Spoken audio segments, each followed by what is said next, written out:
recording. Hello everyone and welcome back to Katawa Shoujo. Oh, I'm getting a little parched. Let's get ourselves a drink really quickly.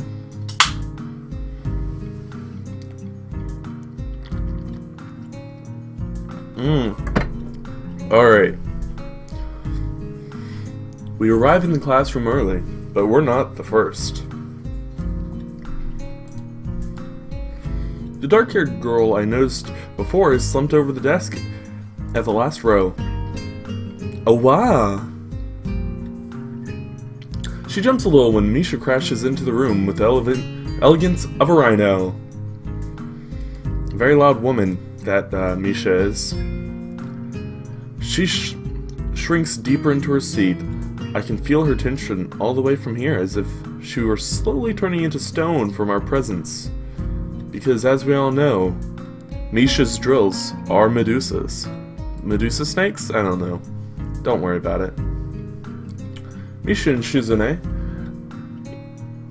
either don't notice or don't mind as they walk directly past her to their seats and begin to converse. I'm left wondering about her, even when the classroom slowly fills with other students and finally the teacher. Getting into the rhythm of the school feels strange, but the rhythm is in my body. I mean, it's as if my brain remembers how this is done, but my body doesn't. It's like riding a bike, think about it that way.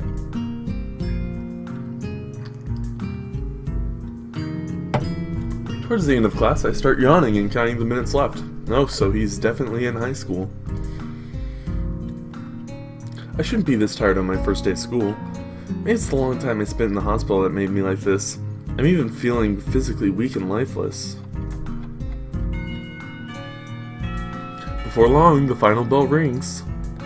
School day is finally over. Besides me, Misha and Shizune are having a short conversation. After a bit of deliberation, Misha turns to me. Unfortunately, we can't stay and show you how around today, He-chan. We've got to hurry already, since there's a lot of work for us to do. You'll find your way around here, I'm sure of it. Wait, the teacher said I'd have to see the nurse. Where do I have to go? Is that so? We can at least show you that much. Come on, the nurses have their own building, so we have to go outside. We join the flow of students making their way down the stairwell and outside, with the girls pointing out senior classrooms in the same hallway as ours. When we get outside, the girls make their way to the smaller building right next to school. It's built in the same style, so it actually looks like a part of this main building. This is an auxiliary building here. There's a lot of official and important stuff inside, from the Yamuku Foundation office and all the nurses' offices. They even have a swimming pool. You know what I mean? How's that official? Don't be silly, He-chan. It's for physical therapy, of course. Anyway, all the nursing staff facilities are in there too. The head nurse's office is on the first floor. Well, that's good. You'll be fine from here, right? We'll be going. See you tomorrow. Yeah, thanks. Bye.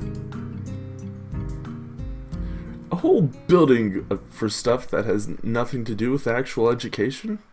Guess it's necessary for a place like this. He's obviously never been to a university if he thinks having buildings not related to educating people is weird. My tuition dollars. I walk in hoping that this really will be the only quick visit like the teacher said.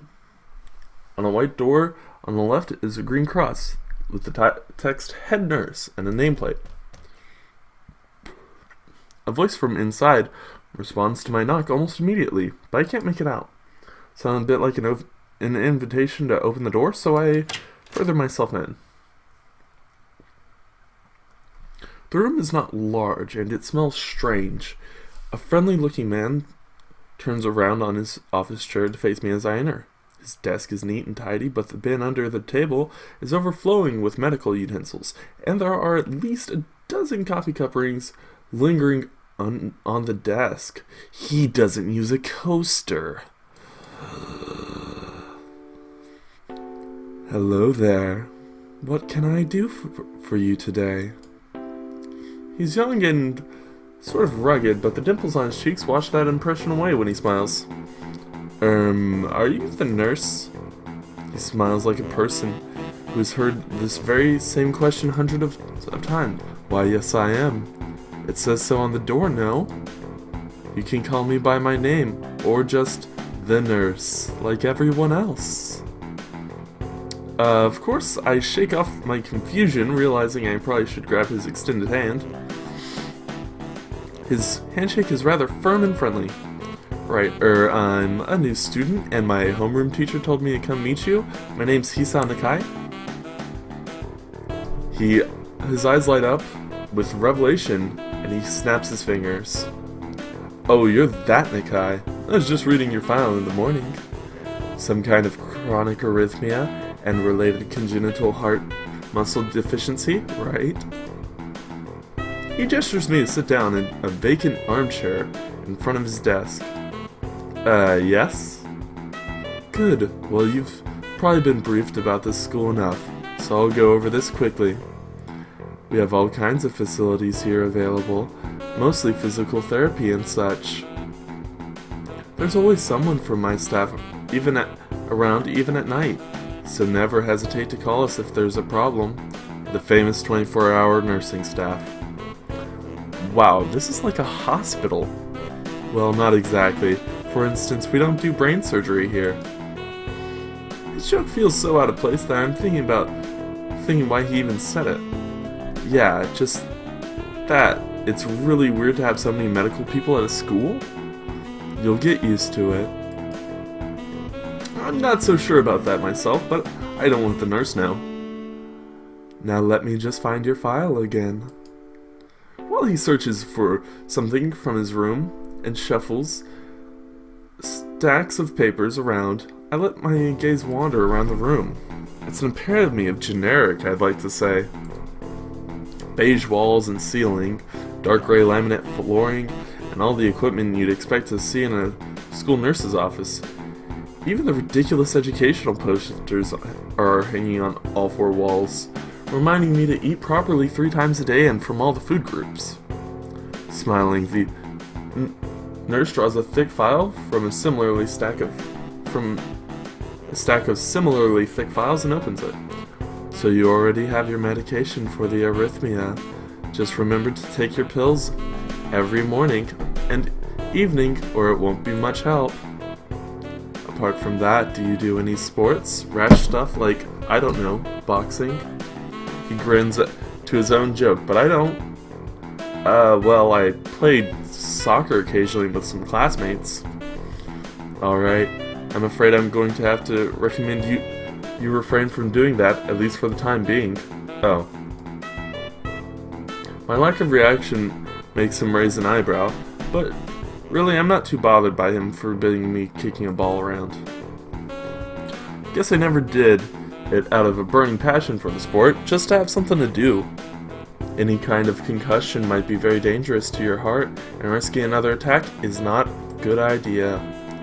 Was the previous one caused by a sudden concussion to the chest area? There's no mention of the cause in your papers. Not exactly. I sidestep the question acceptably, and he glances at me over his papers with a more serious expression on his face.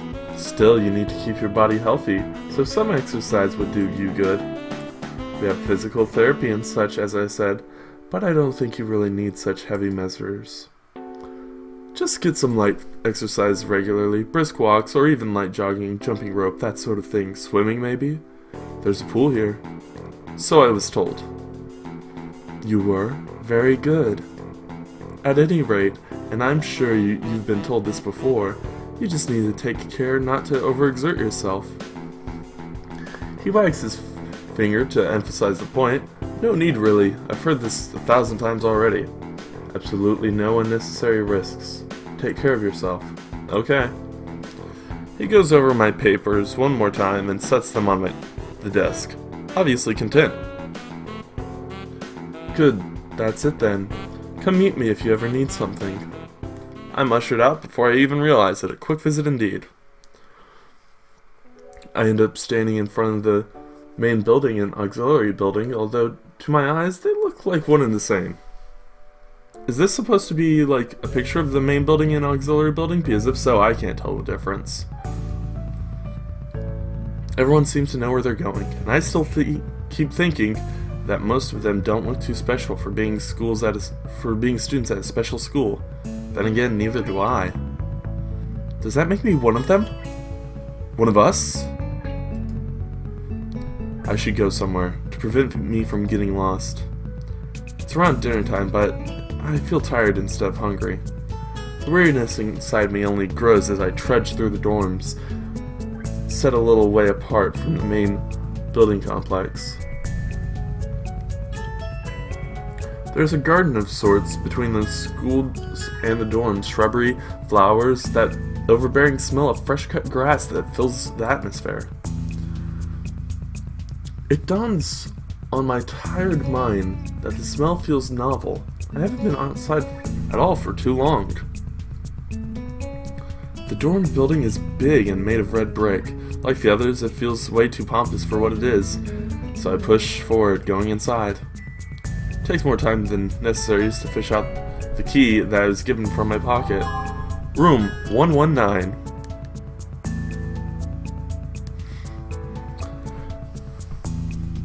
I apologize for that noise. That was a happy subscriber looking at his subscription box, noticing a new episode of Katawa Shoujo. Sorry for not uploading every single day, but hey, school comes first. And games about being in school come second. Just like in the main building, the halls and doors are wide enough to accommodate wheelchairs. The same goes for the elevators at the end of hallways. I poke my head around the corner of the common door. Inside, a few students are watching the television. One nods and gives a quick hello before turning back to the TV. Seems that only the girls around here are sociable. I suppose that's perfectly fine with me.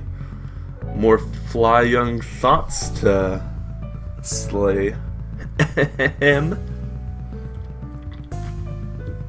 I'm sorry.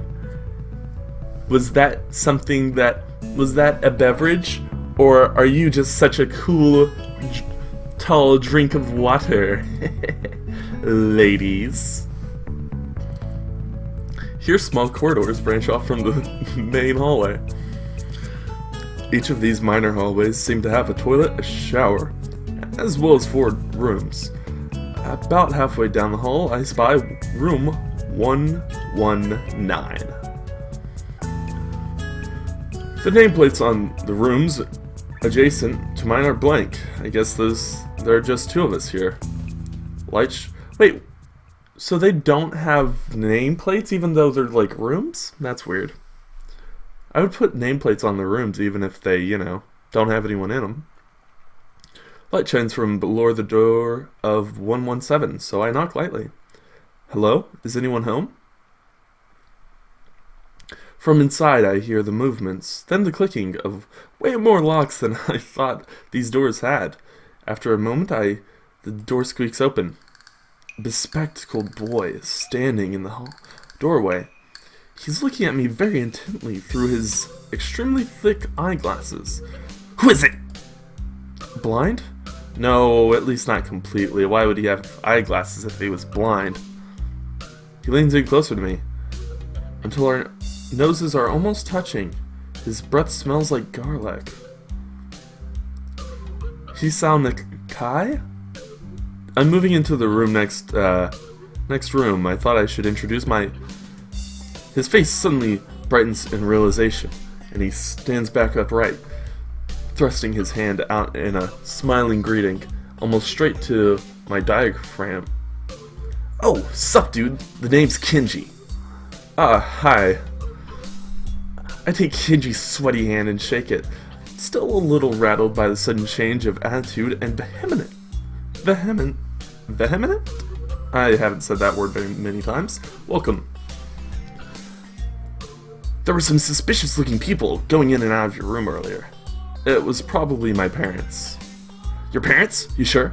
Because they could have been other people too, you know? You can't just judge a book by its cover.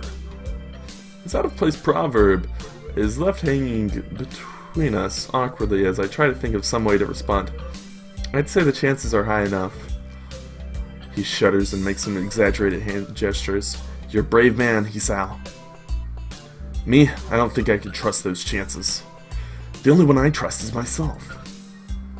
Does that mean I shouldn't get to know you either? He thinks about this for a while. A wise decision. Damn, you're smarter than you look. Probably. What do you look like? I hope not smart. He squints his eyes and leans closer again, but I lean backwards to dodge it. Never mind, it doesn't matter. With that, he turns, fumbles around for a moment in search of the door handle, shuts his door behind him. I slide the key into the lock of the door marked 119. Bleak beige walls, white linen, a desk of some light wood. Ugly curtains, though. God, if I could say one thing about this, it's ugly curtains. Also, this room looks exactly like my hospital room.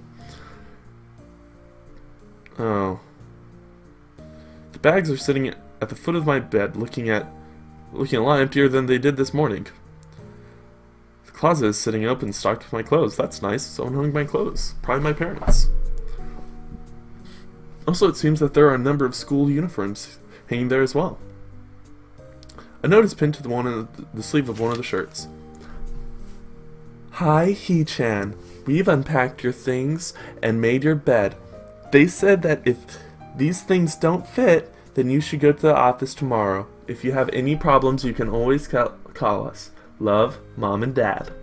And as we all know, Mom wrote that note because she always writes that note. Or maybe my dad's just allergic to writing things on paper. Or just, he does enough at his job that he's just like, I'm not doing it. I kind of hoped I would have. Then there would be something to do. It's still too early. I put the note down onto the desktop, lie down on the bed, feeling drained. Lying there makes me want to read something, but I have nothing with me. I wonder if the hospital conditioned me for wanting to read whenever I have nothing to do. The restless urge just keeps growing until I have to stand up. Maybe it's stress or something. I was pretty nervous about it before coming, and for the entire day too. I still am, I think. Damn, I have to distract myself somehow, so I won't be unnatural all the time. Tomorrow, I'll go borrow some books from the library. Yeah, that's a great idea, me. But for now, the bottles of medications catch my eye. Pick one up, shake it to hear the contents rattle inside, and then the glued-on pharmacy label. 2 tablets daily to stay alive. Thanks. It doesn't really say that, but, I mean, may as well, right? It's kind of twisted having your whole life depend on chemicals like this. Well, when you think about it, food is just chemicals. So is water. So is, you know, the neurons that fire in your head. Oxygen, that's another chemical.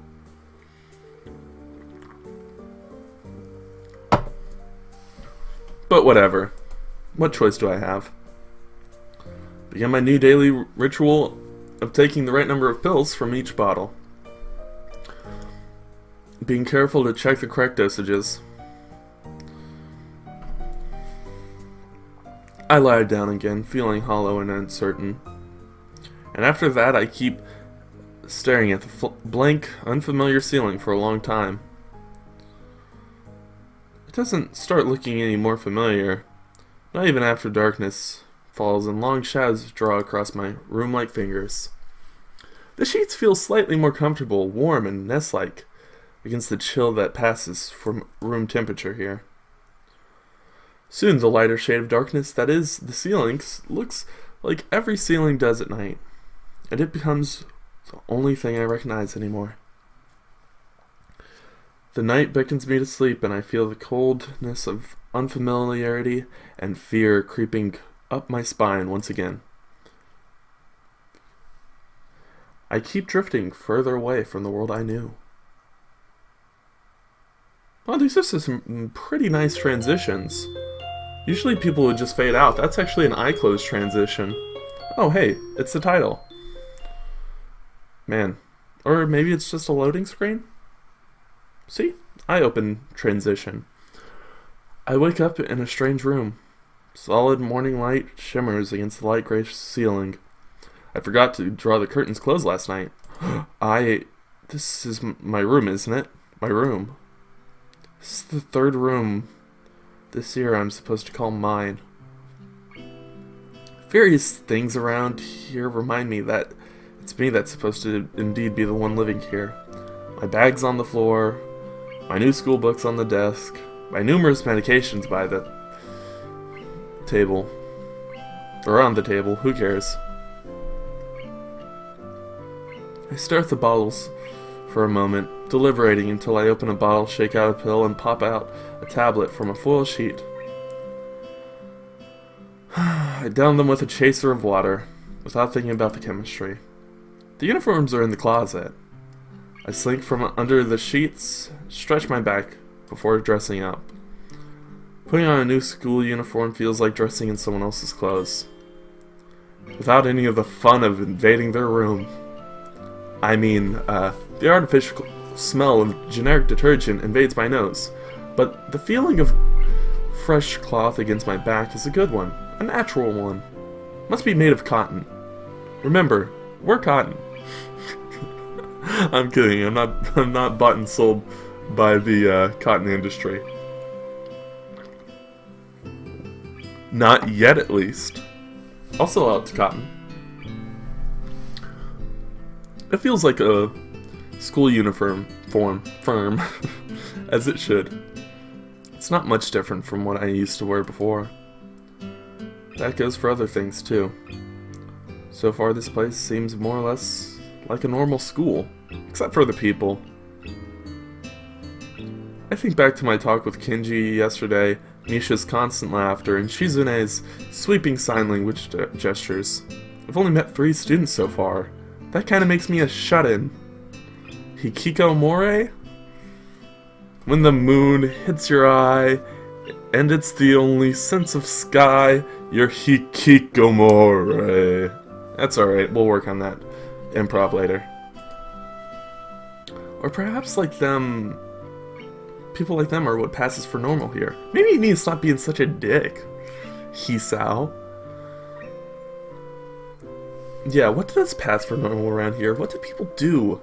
I didn't see a lot of kids hanging around after classes, so maybe there are clubs? If so, I should join one. All through class, the question remains on my mind, so I decide to ask Shizune about it when we split into groups. After all, she did say if I had anything I wanted to know, I should ask her. Oh, I just realized I can't speak to her. Hey, that's a new sprite. She crosses her arms and shifts her gaze slowly to Misha, who looks more than preoccupied with everything, trying to grind the eraser down of her pencil down so that the top is perfectly even and flat. Speaking of perfectly even and flat, not you. Or you. Sorry, Shi-chan. Is there something you wanted from me? Oh, I see. That's a good question, He-chan. My first thought is that she doesn't know, which is worrying. Maybe I'm being too negative. Well, maybe Misha. Well, anyway, Misha doesn't. Please don't prove me right. Oh, that's right. Everyone is encouraged to join a club. A lot of people do so, because there isn't really anything else to do. There are school events like the festival coming up in a few weeks. Almost every student in the school tends to help out with it, doing whatever. So, you actually transferred in at a busy time. Maybe you can help out too. Sure. What's this festival about? Misha freezes. I don't know, Hee-chan. The truth is, it's a local event, and I'm not from this area, so... She's, of course, asking Shizune. Yo, Shizune, what's the deal with festivals? Shizune adjusts her glasses and gives a grandiose flourish and starts signing hard and heavy. Huh. Oh. Who cares? Misha puffs out her chest as she shouts Shizune's words out at me with a disproportionate amount of pride. Too loud, I can see heads turning around to look in her direction. Not so loud. Human beings evolve with each new generation. The ideals and beliefs behind a festival will inevitably change with time. Now it's about delicious fried food and amusing little games that you play to win prizes.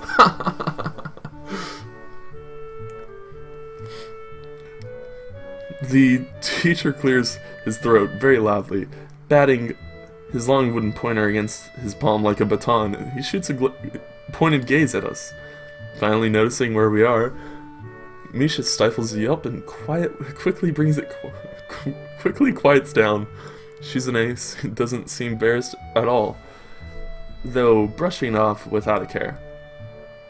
I have to say, it's a really, impressive skill. I've met a few, hand sign translators in my time, and you can tell the difference between a good one and a bad one.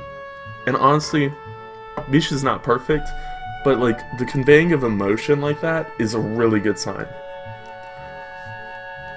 We are in the middle of class and should start working. That's right, Shi-chan. What? That's right, Hee-chan. Are you asking because you're interested in joining a club? Could have been my eyes playing tricks on me, but I think I saw a suspicious glance exchange between them. Misha's tone has also changed, although it does that every other word anyways. Yeah, I was thinking about it. Misha and Shizune look at each other again. I'm about to ask what they have in mind when something dark flutters in my peripheral vision, catching my attention. Out of the corner of my eye, I see the girl with long dark hair getting up from her desk and slips silently towards the door. It doesn't seem like she's was working in any group, and no one seems to notice her but me. I glance at the teacher, who's also looking at the dark-haired girl go. Why doesn't he say anything? Maybe it's because he knows better, you nerd. Hee-chan, is something wrong? Do I look as uneasy as I feel? Or is Misha just looking at me after the girl who left? No, nothing. Okay, well, like we were asking, do you have any plans for lunch today, do you? I thought we would go to the library and pick up some books. Not really. Do you want to have lunch together then? Sure. Yay! Okay, Hee-chan. Perfect. The rest of class passes uneventfully. The girl with the long hair never came back. Before I have the time to put any more thought into where she could have gone, the teacher informs us that it's time to stop working. Shizune looks a little more than annoyed that we only barely managed to finish all our work on time. I'm glad we finished it all. At all. It's not a contest or anything. Yes, it is, Hee-chan. Impossible. Really? Really. I've noticed this before, but it's kind of funny how Misha is always moving her hands and signing not only everything she says, but what anyone else is saying at a given time. Obviously, it must be so Shizune can understand it. Her eyes dart back and forth between Misha's hands and me. I don't know who I'm supposed to be looking at. I'm talking to Misha, but that might be wrong. Maybe I should face Shizune? I'm used to looking in the direction of whoever's voice I'm hearing, but really, Shizune can't hear me, but it would be disrespectful to talk to her only through Misha. Then again, isn't that what she's doing? No, she's at least looking at me. This is all very confusing, and will take some time to getting used to. Maybe you should ask them what the proper, procedure is. If you don't know something, maybe you should ask someone, Hisao. It's not a contest, because contests are competitions over a prize. If there's no prize on the line, it's not really a contest. Shizune's eyes flashed dangerously with a competitive glare. She stares at me as if surprised that I'm challenging her. I think maybe this is a contest to her. I never noticed before how dark and blue her eyes are. It's truly an alluring gaze. Just could get lost in her eyes. I don't even have to say shut up and kiss me. Wow, that's not a good, that's terrible. Are you sure, He-chan? Very sure. You're wrong, He-chan, because I don't want to be the slowest one in the class. Therefore, what's on the line is my confidence in my abilities, and the prize is the satisfaction of proving them. Shizune pushes her eyeglasses up the bridge of her nose in a very matter-of-factly way. I'd argue more, but the bell rings, and she quickly gets up and picks up her bag, looking at me expectantly. I'd almost forgotten that I was supposed to have lunch with them. Where do you want to eat? The cafeteria?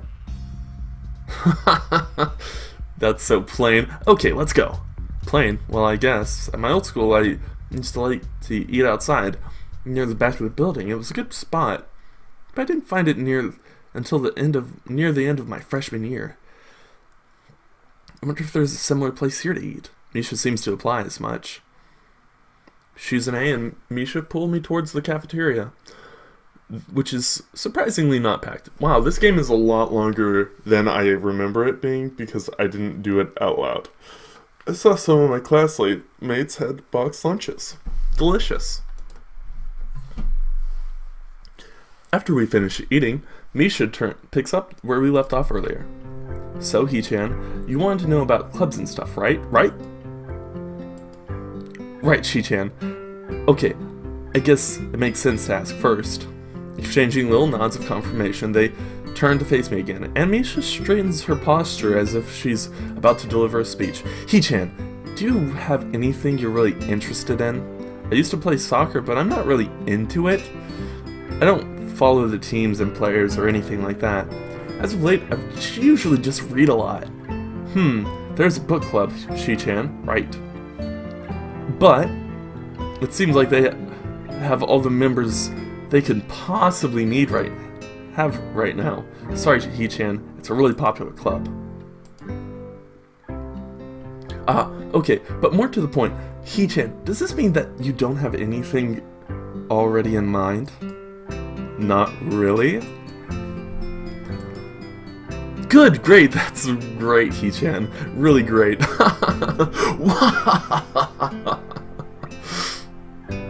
Why is it so great? No reason. Well, He-chan, other than clubs and the upcoming festival, there is one other thing. Student council! I see. I didn't know this school had a student council. That was a very melodramatic setup, though. Just to tell me that? I'm pretty sure the two of them know this, but because Shizune looks a little embarrassed about it, and Misha's laughing. Oh, little cute embarrassment marks. Shizune quickly retakes control of the discussion. In a manner of speaking, after all, it's still Misha who has the voice whatever she says. Right. He-chan, maybe you should join the student council. They could use more people. Yes, definitely, you should definitely join. Why?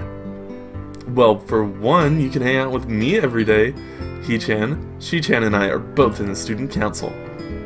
Actually, Shi-chan's the president. Starting to get the suspicion Shizune and Misha might not exactly be the most unbiased people to talk about this with. As of reading my mind, Shizune quickly adjusts her glasses and signs something to Misha. Of course, we're not trying to get you to join just because we would obviously benefit from you joining the student council and therefore have an incentive to try to get you to... So you're admitting that... No, we admit nothing. I mean, He-chan, of course it would be nice if you joined. We'd appreciate it. But even with all that, joining the student council shows a healthy interest in the workings of one school. Yep, it's true, He-chan. Besides, don't you want to spend more time with us after school, He-chan? Wink. I can't tell if she's being genuine, or if this is really good acting, or if it's a come-on. Well, since we're in a harem romance, it's probably not the third. Both of them seem to be trying hard to look their cutest, although they are already pretty cute to begin with. Well, so it's settled then. Welcome to the student council, He-chan. What? No! Aw, see, She-chan? Of course it wouldn't go that so easily. Yep. Though it would be boring if it went that smoothly. Oh well, She-chan owes me a candy now. You were betting on it? Hey, my life isn't a game here. Shizune seems very intrigued by this when Misha signs it to her. The aggressive glint returns in her eyes. Oh god. That's interesting, He-chan. Let's play a game. That's not what I said? How about rich man, poor man, He-chan? If you lose, you have to join the student council. No, absolutely not. Aw, why not?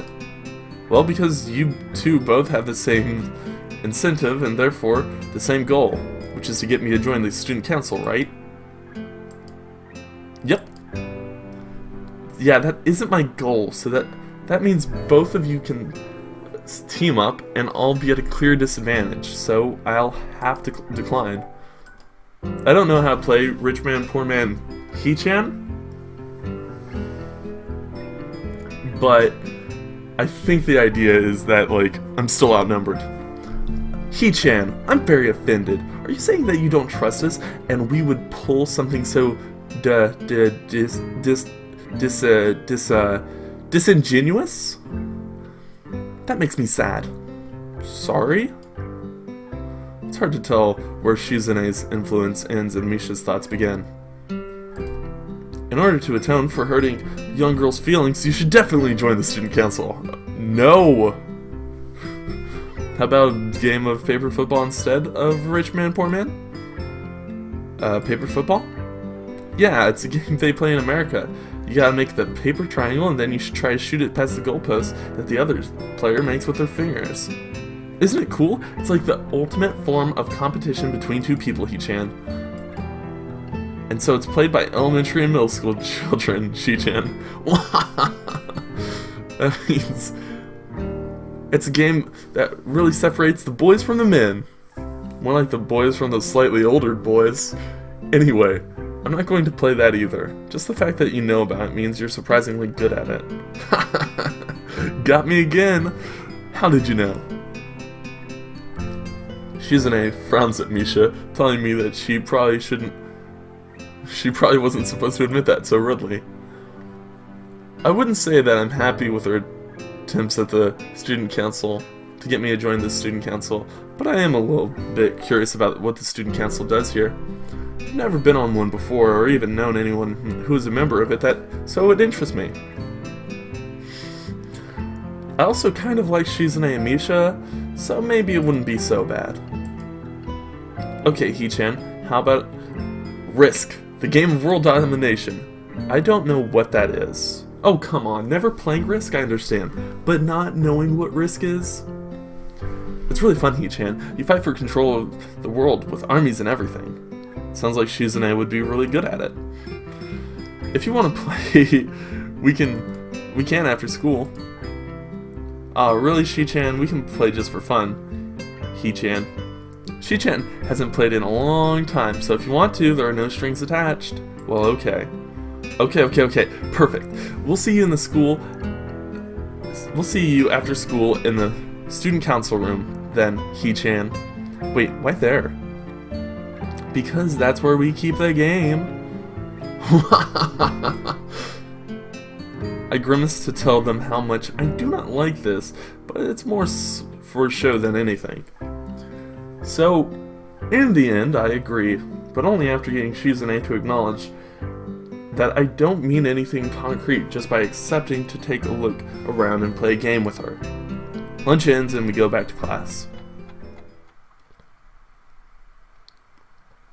During afternoon classes, the long-haired girl comes back and sits down in her seat without a word. Again, no one seems to notice, or if they do, no one says anything. I want to ask Misha about it, but I don't want to be nosy. After school, Shizune and Misha quickly find me on the first floor and latch onto me, covering each flank in case I try to escape. Misha's to the left of me, Shizune's to the right, and I'm caught in the middle with you. I feel a little offended, but I've been considering it. Nevertheless, but I'm a bit disturbed that enough people have made a break for it in the past that they're on their guard. What's with the escort? This doesn't make me feel very comfortable. In fact, it makes me feel like a dangerous prisoner being transported to a cell. What's wrong, Hee-chan? That's right, we're just gonna play a game of Risk, remember? What's the risk, Hee-chan? What's the risk?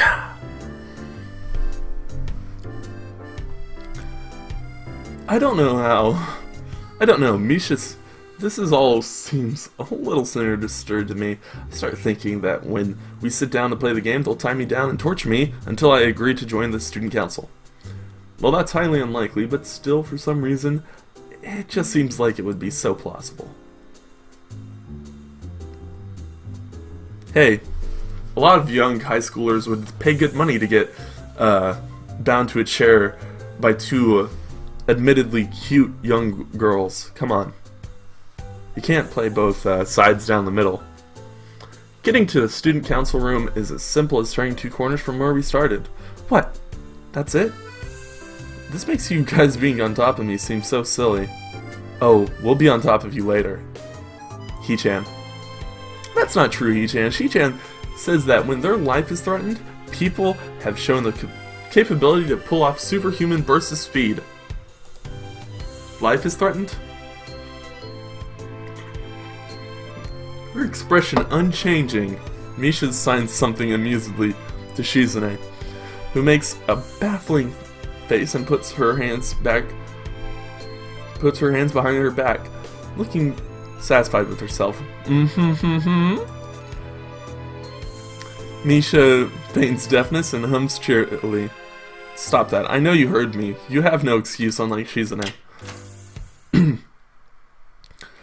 Shizune opens the door to the student council room. It's a very plain, sparsely decorated room, although it is quite large. Maybe even a little larger than a classroom. There's a big table in the center, surrounded by chairs, and a smaller desk prominently placed in the back that I assume is Shizune's. There are a few regular desks and chairs stacked to one side. Extras, perhaps? Aside from the tables and chairs, the rooms doesn't have much else to offer. Just a couple of filing cabinets and bookshelves stacked with old school records and documents. Not much else, in fact. This is a pretty bleak room.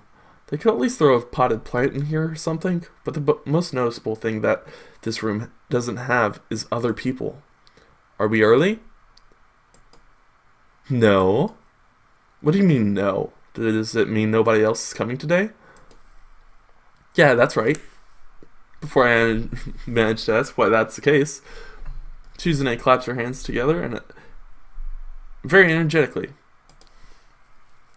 Hee-chan, let's play Risk. Come on, you promised, didn't you? You have to. Okay. Do you want to know the rules? We can explain it to you while we set everything up. While Misha is talking, Shizune takes out what looks like a board game from behind one of the filing cabinets and throws it on the table. Actually, this looks kind of interesting. After Misha spends a little too long for her liking running around through the basics with a somewhat vague and confusing tutorial, Shizune cuts in and declares the game has started with a decisive motion slicing her arm through the air. Shizune's aggressiveness is rubbing off onto me. I start feeling more competitive than I intended when I agreed to this. Halfway into the game, I try to ponder how to defend against Shizune's assault from two fronts. She breaks my concentration by drumming her fingers on the table to get my attention. Shi-chan wants to know that you are taking too long to make a move. Shi-chan also says that she will let you keep Australia if you agree to join the student council. I thought this was a game with no strings attached. You know, NSA.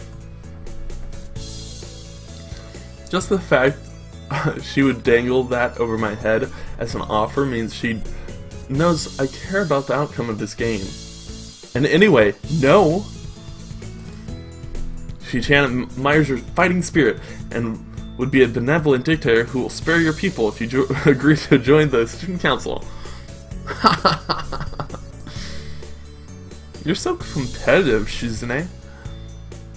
She seems to take this as a compliment. I would expect the student council president to be a little bit more magnanimous. Magnanimous. She doesn't seem to know what the word means or how it's signed, so she pulled out a piece of paper and writes it for Shizune, who in return signs it back to Misha. Misha presses her index fingers against her temple as if trying to physically imprint the word into her memory. Suddenly, Shizune bursts into a flurry of gestures. Misha looks daunted by the pace of her heated signing. Wait, please slow down. Shi-chan says you're going to lose. Tell her I will crush her world with empire with my rebellion. Okay. Those eyes of hers with childlike mischief. Wait, can I go back to that? Oh wow, that's actually a pretty cute looking sprite. Alright.